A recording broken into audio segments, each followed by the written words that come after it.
Para sa dugang mga balita sa Negros kag Panay, makaupod ta si Adrian Prietos. Adrian?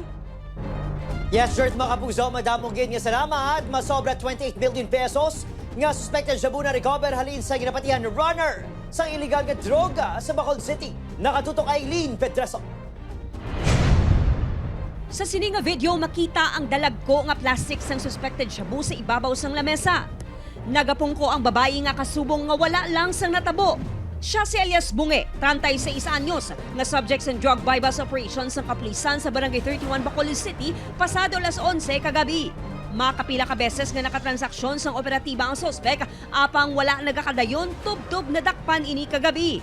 Actually, dugay na siya, ma'am, no? It's almost 2 to 3 months. Kaya hindi naman ma-identify kung hindi ka, wala kami actually expect naman nakadako sa items makuha namin. Ang ginalanta naman yung source is kami kay Island man kita. Naglabot sa 4.2 kilos nga suspected siya bunga may balon na 28.5 million pesos ang na-recover sa sospek. Nagwa sa investigasyon sang kapulisan nga posible halin sa Mindanao kag Luzon ang supply sang droga nga ginabaligya sa sospek sa syudad. Gabaligya man siya at the same time, ga-distribute man siya sa mga piladiri ka barangay sa Bacolod City.